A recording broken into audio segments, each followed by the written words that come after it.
कालू और गोरी कौवे की वजह से सभी पक्षी बहुत परेशान थे, क्योंकि वो दोनों पति पत्नी हमेशा ही बुरे काम करते। कभी वो किसी पक्षी के घोंसले से भोजन चोरी करते, कभी किसी बूढ़े पक्षी को धक्का देकर गिरा देते और कभी किसी कमजोर को देखकर उसे मारते। कबूतर भैया, अब तो गोरी और कालू कुछ ज्यादा ही बिगड़ गए हैं। हमें उन्हें समझाना चाहिए कि वो ऐसे बुरे काम ना करें। उन्हें समझाने से कोई फायदा नहीं होने वाला। मैं तो कहता हूँ उन्हें इस जंगल से ही निकाल देते हैं। नहीं कबूतर भैया, अगर वो बुरे हैं तो हमारी अच्छाई यही है कि हम उन्हें अच्छाई और बुराई में फर्क बताएं, उन्हें समझाएं, ना कि उन्हें उनके हाल पर छोड़ दें। तो फिर चलो चिड़िया, हम जाकर उनसे बात करते हैं। ऐसे चिड़िया और कबूतर गोरी और कालू कौवे की तरफ जाते हैं। कौवे भैया, कल मुझे तोता मिला था। उसने मुझे बताया कि आपने उसका भोजन छीन लिया। आप क्यों ऐसे बुरे काम करते हो? चिड़िया, हम क्या करें, मेहनत हमसे होती नहीं है। आखिर पेट भी तो भरना होता है। अगर चोरियां ना करें तो और क्या करें? आप मेरे दोस्त हो, मैं सच कह रहा हूँ कि हम खुद को बदलना चाहते हैं, मगर क्या करें, न जाने हम क्यों ऐसा नहीं कर पाते। कोशिश करने से सब हो जाता है। आप कोशिश करो, अपने दिल से वादा करो कि आप कोई भी बुरा काम नहीं करोगे। आप बूढ़ी फाख्ता के पास जाएं। मैंने सुना है उससे मिलने से पक्षी बुरे काम छोड़ देते हैं। अच्छा, अगर ऐसा है तो हम आज ही बूढ़ी फाख्ता के पास जाते हैं। फिर कौवा और कौवी बूढ़ी फाख्ता के पास चले जाते हैं। बुरे काम छोड़ने आए हो कौवो क्या आप? जी जी, माँ जी, हम चाहते हैं कि हम बुरे काम छोड़कर अच्छी जिंदगी गुजारें, मगर हमसे ये सब नहीं होता। मेरे पास एक जादुई घड़ी है, ये घड़ी आप ले जाओ।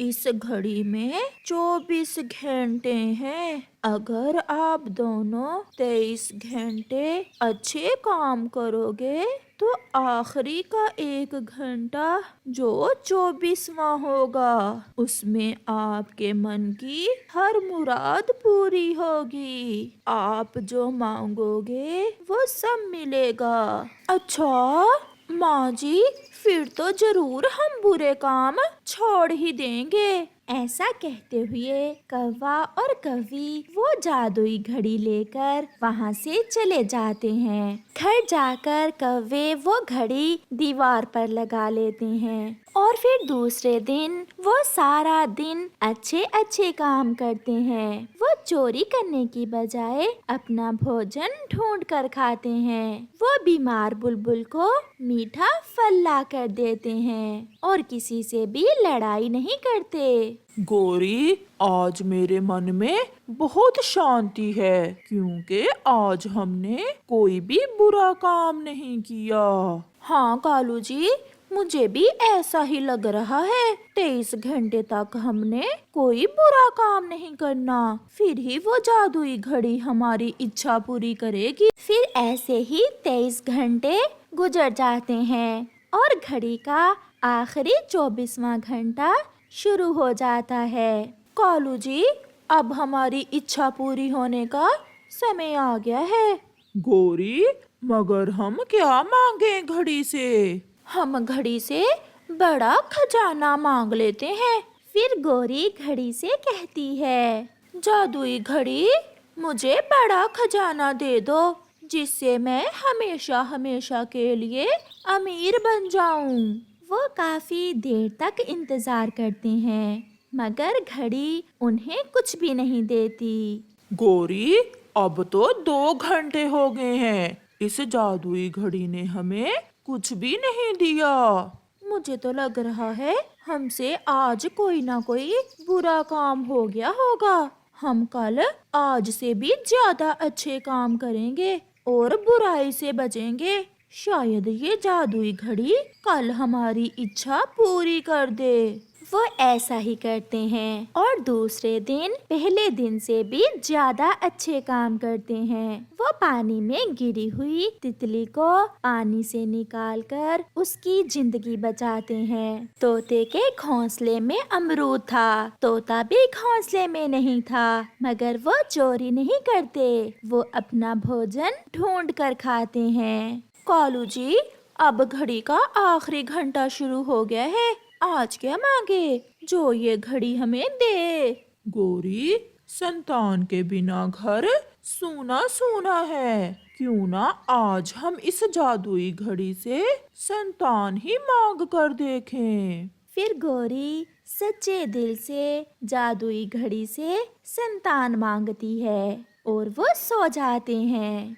कुछ दिनों बाद गौरी एक अंडा देती है, जिससे एक सुंदर सा बच्चा निकलता है। वो दोनों बहुत खुश थे।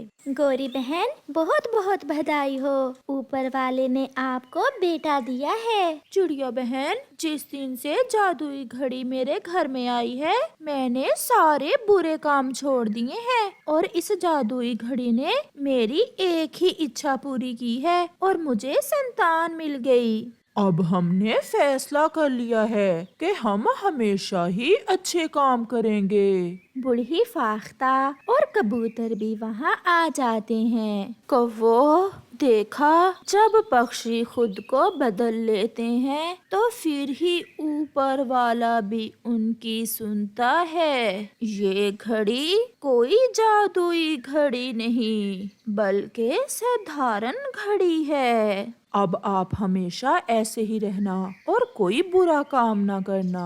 फिर कौवे अच्छे और सच्चे कौवे बन जाते हैं और खुशी की जिंदगी गुजारते हैं। दूर किसी जंगल में एक कालू कौवा रहता था, जिसके घर के पास ही एक फलदार पेड़ था। वो फलदार पेड़ सूख गया था क्योंकि कालू कौवे ने कभी भी उस पेड़ की सेवा ना की थी। उसने तो कभी उसे पानी तक ना दिया था। थोड़ी ही दूर कबूतर का घर भी था, जो उस हरे भरे पेड़ को सूखता हुआ देखकर बहुत दुखी था। एक दिन कबूतर कालू कौवे के पास आता है।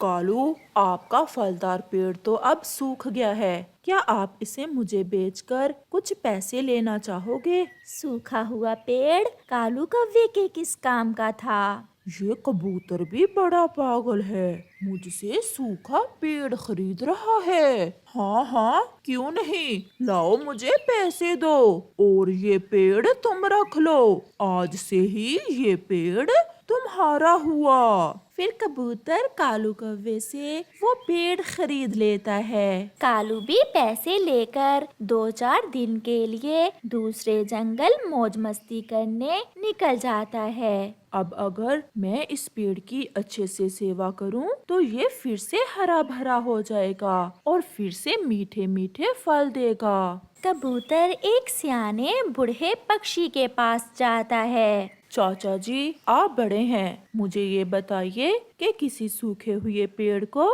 कैसे बचाया जा सकता है? जैसे हम पक्षियों के लिए भोजन, पानी और हवा जरूरी है, ऐसे ही इन पेड़ों के लिए भी इन 3 चीजों का ध्यान रखो। समय पर सब काम करो और वो पेड़ फिर से हरा भरा हो जाएगा। चाचा जी, मैं समझ गया, मैं सब समझ गया। फिर कबूतर वहाँ से चला जाता है। कबूतर नदी से पानी लाता है और पेड़ को डालता है। वो घने जंगल से सूखे पत्ते इकट्ठे करके लाता है, क्योंकि चाचा जी ने बताया था कि सूखे पत्ते ही पेड़ों का भोजन है। कबूतर उस पेड़ की जड़ों में पानी और सूखे पत्ते डालने के बाद उस पेड़ की सारी सूखी शाखाएं काट देता है। अब ठीक है। अब मैं बेहतर महसूस कर रहा हूँ। कबूतर, बहुत बहुत धन्यवाद। आपने मुझे जिंदगी की नई आशा दिलाई है और मैं भी उम्मीद करता हूँ कि आप फिर से हरे भरे होकर मुझे मीठे मीठे फल देंगे। जरूर जरूर, मैं ऐसा जरूर करूँगा। दिन बीतते गए और कबूतर उस पेड़ की अच्छे से सेवा करता और फिर वो दिन आ गया जब वो पेड़ फिर से हरा भरा हो गया। उस पर फूल भी लग गए। अब ठंड का मौसम है, मुझे पानी से ज्यादा भोजन की जरूरत है। कबूतर, आप मेरे लिए घने जंगल से कुछ सूखी घास और सूखे पत्ते लाएं ताकि मैं अपना मीठा फल बना सकूं। मुझे बहुत खुशी हुई आपके नए पत्ते और फूल देखकर। कबूतर पेड़ की हर बात मानता है और फिर कुछ ही दिनों में उस पेड़ पर लाल रंग के मीठे फल लग जाते हैं, जिन्हें देखकर कबूतर बहुत खुश था। मिल गया, मिल गया, मुझे मेहनत का फल मिल गया। मीठा मीठा मेरी मेहनत का फल। ऐसा कहते हुए कबूतर एक फल तोड़कर खाने लग जाता है। कबूतर को फल खाते देखकर पेड़ बहुत खुश था। सारे पैसे खत्म हो जाने के बाद कालू कौवा भी वापिस आ जाता है। अरे, ये क्या? ये पेड़ तो सूख गया था, ये फिर से हरा भरा कैसे हो गया?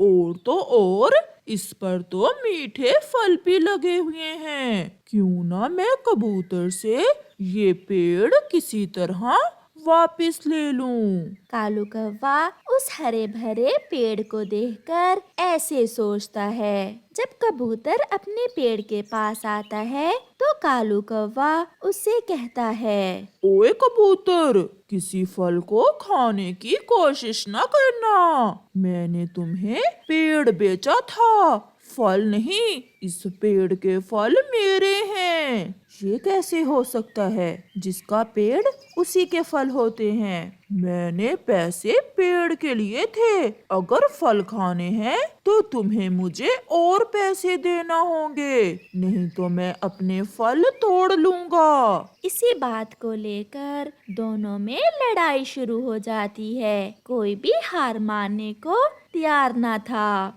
मैंने कड़ी मेहनत से इस पेड़ को फिर से हरा भरा किया है, तो फिर मैं भी यही कह रहा हूँ कि पेड़ तुम्हारा हुआ और मेरे फल मुझे तोड़ने दो। रानो चिड़िया भी उड़ती हुई उस दिशा में आ जाती है। दोनों की बात सुनकर चिड़िया कालू कौवे से कहती है, कालू कौवे, बात तो तुम्हारी ठीक है, मगर ये पेड़ कबूतर का है। आप फल खा सकते हो, मगर कबूतर के पेड़ पर बैठे बिना। मैं इसे अपने पेड़ पर बैठने नहीं दूंगा। तो फिर मान गए ना कि फल मेरे हुए और पेड़ तुम्हारा। मैं पेड़ पर बैठे बिना ही फल खा लूंगा।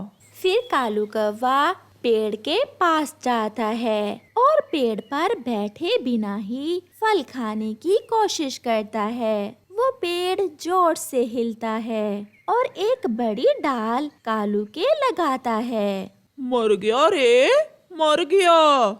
ये पेड़ मुझे क्यों मार रहा है? पहले तो ऐसा ना था। जिसने मेहनत की फल भी उसी का। भागो यहाँ से। अगर मेरे पास आए तो मार मार कर चोंच तोड़ दूंगा मैं तुम्हारी। फिर कालू कौवा वहाँ से भाग जाता है और कबूतर अपने दोस्तों के साथ मिलकर मीठे मीठे फल खाता है। उसे उसकी मेहनत का बदला मिल जाता है।